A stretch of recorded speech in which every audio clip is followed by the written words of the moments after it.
ಆಚಿ ಮಸಾಲ. ಎಂತ ಅಡಿಗೆಯ ರುಚಿಯಾಗೋ ರಹಸ್ಯವು 20 ರೂಪಾಯಿ. ಒಂದು ಪ್ರಕರಣಕ್ಕೆ ಸಂಬಂಧಪಟ್ಟಂತೆ ಈಗಾಗಲೇ IAS ಅಧಿಕಾರಿ ಇಡಿ ದಾಳಿ ನಂತರದಲ್ಲಿ ಎಸ್ಕೇಪ್ ಆಗಿದ್ದಾರಂತ ಮಾಹಿತಿ ಇಲ್ಲ. ಅದು ಸ್ವಲ್ಪ ಮಿಸ್ಕಮ್ಯುನಿಕೇಷನ್ ಆಗಿದೆ.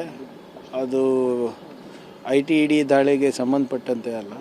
ಬೆಳಿಗ್ಗೆ ಕೂಡ ತಾವೆಲ್ಲರೂ ನನಗೆ ಕೇಳಿದಾಗ ನಮಗೆ ಹೆಚ್ಚಿನ ಮಾಹಿತಿ ಇರಲಿಲ್ಲ. ನಾನು ಹೇಳ್ದಂಗೆ ಒಂದೆರಡು ದಿನದಿಂದ ಸಂಪರ್ಕದಲ್ಲಿ ಸಿಗ್ತಾ ಇರಲಿಲ್ಲ ಅಂತ. ಆದರೆ ನಿನ್ನೆ ಹಬ್ಬ ಕೂಡ ಇತ್ತು. ಸೊ ಅದಕ್ಕೆ ಸರ್ಕಾರ ಸಂಪೂರ್ಣವಾಗಿ ಕೆಲಸ ಮಾಡ್ತಾ ಇರಲಿಲ್ಲ. ತಮ್ಗೆ ಗೊತ್ತಿರೋ ಹಾಗೆ ಅವರು ಫ್ಯಾಮ್ಲಿನಲ್ಲಿ ಒಂದು ಎಮರ್ಜೆನ್ಸಿ ಇತ್ತು. ಅವ್ರ ತಂದೆಯವರಿಗೆ ಸ್ವಲ್ಪ ಅವ್ರು ಹಾರ್ಟ್ ಪೇಷಂಟ್ ಇದ್ದಾರೆ.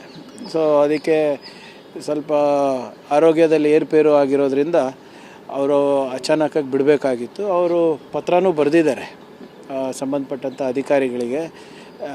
ಒಂದು ಹ್ಯಾಂಡ್ ರಿಟನ್ ಲೀವ್ ನೋಟ್ ಕೂಡ ಹೇಳಿದ್ದಾರೆ. ಒಂದು ವಾರ ಸ್ವಲ್ಪ ನನಗೆ ಊರಿಗೆ ಹೋಗಿ ಬರಬೇಕಾಗುತ್ತೆ ಅನಿವಾರ್ಯ ಕಾರಣಗಳಿಂದ, ಲೀವ್ ಗ್ರ್ಯಾಂಟ್ ಮಾಡಿ ಅಂತ. ಬಟ್ ನಿನ್ನೆ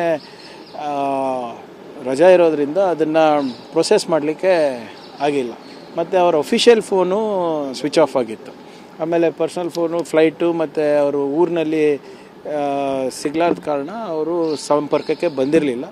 ಈಗ ತಾನೇ ನಾವು ತಿಳ್ಕೊಂಡು ಅವ್ರಿಗೆ ಸಂಪರ್ಕ ಮಾಡಿದ್ಮೇಲೆ ಇಲ್ಲ ಸರ್ ಹಾಗೆ ಯಾವುದೂ ಇಲ್ಲ, ಸರ್ಕಾರಕ್ಕೆ ನಾನು ಆಗಲೇ ಲೀವಿಗೆ ಅಪ್ಲಿಕೇಶನ್ ಹಾಕಿದ್ದೆ ಮತ್ತು ತಿಳಿಸೂ ಇದೆ.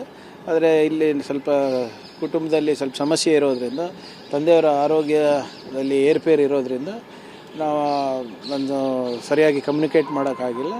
ನಾಳೆ ನಾಡಿದ್ರಲ್ಲಿ ಬರ್ತೀನಿ. ಮತ್ತೊಮ್ಮೆ ಏನು ಸರಿಯಾದ ರೀತಿಯಲ್ಲಿ ಕಮ್ಯುನಿಕೇಟ್ ಮಾಡಿ ಒಂದು ವಾರ ಲೀವ್ ಬೇಕಾಗಿದೆ ನನಗೆ ಅಂತ ಕೇಳ್ಕೊಂಡಿದ್ದಾರೆ. ಸೊ ಸದ್ಯಕ್ಕೆ ಅದೇನು ಮಾಧ್ಯಮದಲ್ಲಿ ಮತ್ತು ನ್ಯಾಷನಲ್ ಟೆಲಿವಿಷನ್ನಲ್ಲಿ ಅವರು ಮಿಸ್ಸಿಂಗ್ ಇದ್ದಾರೆ ಅಥವಾ ITED ದಾಳಿ ಪ್ರಕರಣದ ಮೇಲೆ ಕಾಣೆಯಾಗಿದ್ದಾರೆ ಅಂತ ಅದೆಲ್ಲ ಯಾವುದೇ ರೀತಿಯಾಗಿ ಅದಿಲ್ಲ. ನಾನೇ ಸ್ವತಃ ಅವ್ರಿಗೆ ಮಾತನಾಡಿದ್ದೇನೆ. ಸೊ ಈ ವಿಲ್ ಬಿ ಬ್ಯಾಕ್. ನೀವು ಹೇಳ್ದಂಗೆ ಸಹಜವಾಗಿ ಸರ್ಕಮ್ಸ್ಟ್ಯಾನ್ಷಿಯಲ್ ಎವಿಡೆನ್ಸ್ ಅಂತ ತಾವೇನು ಹೇಳ್ತೀರಾ, ಆ ಸರ್ಕಮ್ಸ್ಟ್ಯಾನ್ಸಸ್ ನೋಡಿದ್ರೆ ಹಾಗೆ ಅನಿಸುತ್ತೆ. ಬಟ್ ಅದು ಯಾವುದೇ ರೀತಿ ಹಾಗಾಗಿಲ್ಲ. ಸರ್, ಯಾವ ಊರಿಗೆ? ಅಲ್ಲಿ ಉತ್ತರ ಪ್ರದೇಶನಲ್ಲಿ ಅವ್ರದ್ದೇ ಊರಿದೆ. So is gone there. But ನೀವು ಹೇಳ್ದಂಗೆ ಸಂದರ್ಭ ಅನುಸಾರವಾಗಿ ನೀವು ನಿಮ್ಮ ಏನು ಇದೆಲ್ಲ KPSC ಇಶ್ಯೂ ನೋಡಿದ್ರೆ ಆಗ ಅನಿಸ್ಬಹುದು. ಬಟ್ ಆಗಿಲ್ಲ ಅಂತ ಅವ್ರು ಭಾಳ ಸ್ಪಷ್ಟವಾಗಿ ಹೇಳಿದ್ದಾರೆ. ಯಾವುದೇ ತನಿಖೆ ಮಾಡಲಿ, ಯಾವುದೇ ಸಂಸ್ಥೆ ಇದ್ರೂ ಅವ್ರು ಸರ್ಕಾರಿ ನೌಕರಿದ್ದಾರೆ, ಕೋಆಪ್ರೇಟ್ ಮಾಡಲೇಬೇಕಾಗುತ್ತೆ, ಮಾಡ್ತೀನಿ ಅಂತಲೂ ಹೇಳಿದ್ದಾರೆ. ಅದು ಸದ್ಯಕ್ಕೆ ಅವ್ರ ಮೇಲೆ ಯಾವುದೇ ಆರೋಪನೂ ಇಲ್ಲ. ತನಿಖೆ ಮಾಡಬೇಕಂತನೂ ಕೂಡ ಯಾರೂ ನಮಗೆ ಅರ್ಜಿ ಕೊಟ್ಟಿಲ್ಲ. ಸೊ ಅದ್ರ ಬಗ್ಗೆ ಭಾಳ ಸ್ಪಷ್ಟತೆ ಇರಲಿ.